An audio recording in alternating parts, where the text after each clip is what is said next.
We want to thank you. Come here. Don't sit on the bed at night. No homo. No, just don't get close to the bed. Don't get close, but it's just like, yo, we want to thank you for hosting the thing, man. It's been a pleasure. You didn't have to do it, and you did it. No, I definitely didn't have to do it. I definitely didn't have to. First and foremost, I'm not getting bed.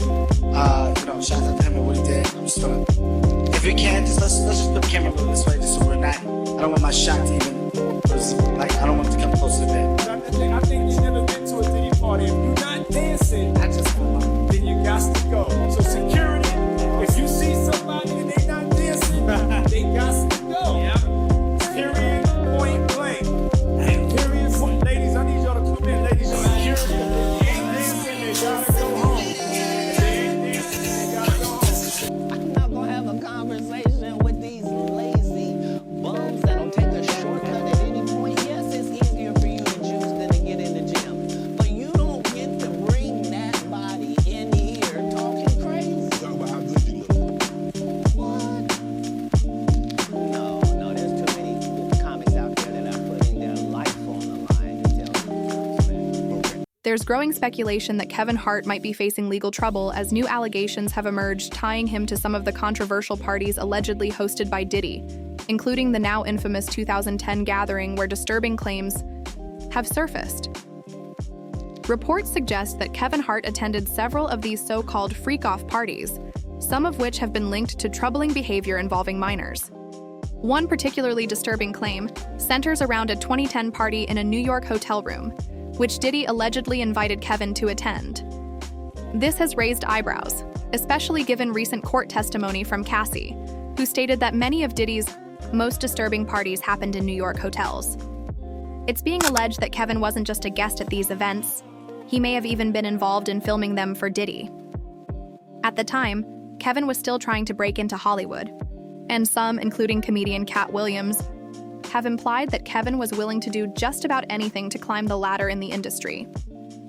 A resurfaced video from that 2010 party gained traction online, particularly due to Diddy's unsettling comment about sharing a bed with Usher when Usher was just 14.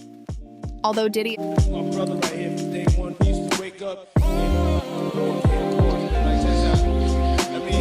back in the days when he was like 10 and I was a little bit older, his older brother, we used to fight over the frosted flakes, you know what I'm saying, before pause was invented, you know what I'm saying, but it's my brother for real. We used to actually wrestle off of the frosted flakes because he used to always get early. Yo, what the did Puff just say? Nobody's putting conscious for me. Puff just said we used to wrestle over the frosted flakes. And we're streaming live. That was stupid. Listen, that was stupid. Attempted to backtrack on the statement. The internet was quick to connect the dots, especially since Usher has previously hinted at witnessing inappropriate behavior during his time living with Diddy. Another video from the same night shows a disturbing incident where a woman caught on fire during the party. Instead of helping, many attendees laughed while the cameras kept rolling. Kevin was reportedly sitting right next to the woman when this happened and did nothing to help, which has sparked outrage as the clip made rounds on social media. Recently, paparazzi confronted Kevin and asked a pointed question about whether he saw baby oil at the infamous party, instead of outright denying it. To New York City, and I lived with Sean Puffy Combs for a year. That's the crazy thing. Now, that was L.A. Reid's idea, right? We're sending you over to something called Puffy Flavor Camp. There you go. To learn Flavor Camp? Yeah, that's what it was called. And you're going to go to Puff Daddy's. He's going to In the 90s, do you understand what that's like?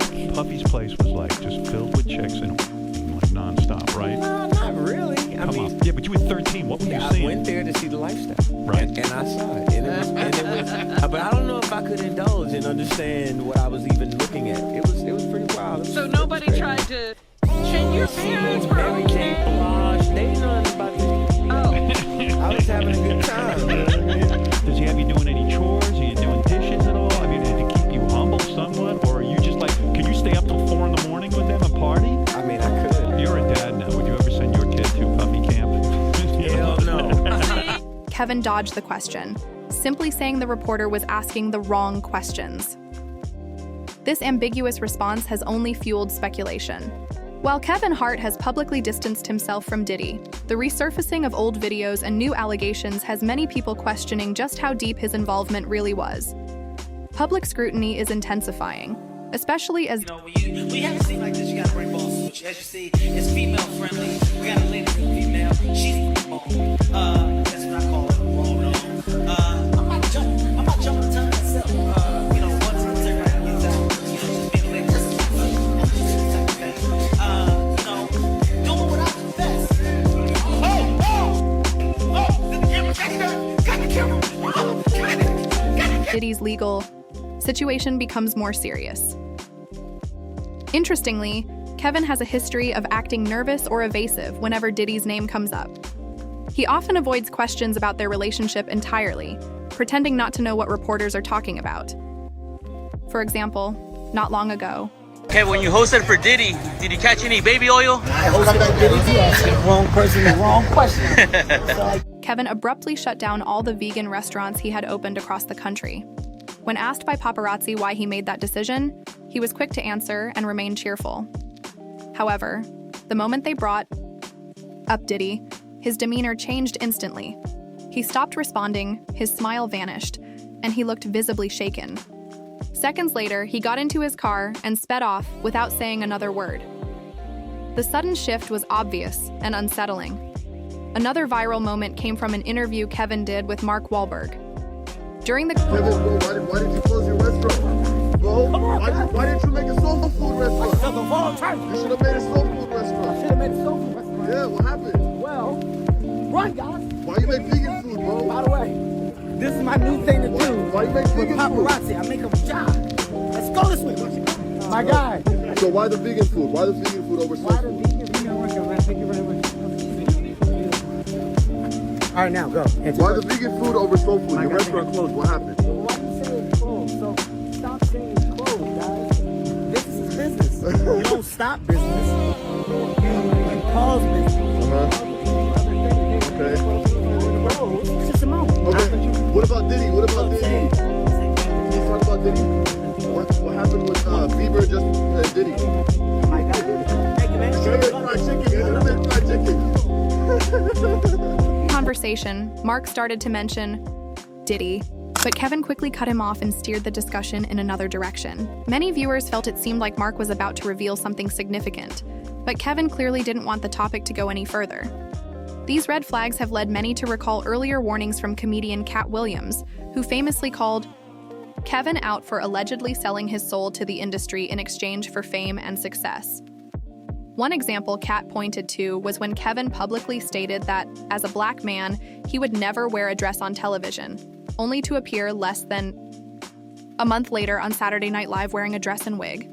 According to Cat, this was part of a humiliation ritual, a deal Kevin accepted to advance his career, even if it meant going against his own principles. Now, with all the dyeing that beard that Diddy wears. All right, that's enough. I know. That's enough. I seen him. He shows me behind it. That's enough. All right, I'm gonna edit this out. But still, Put a put a note on it. You can edit that.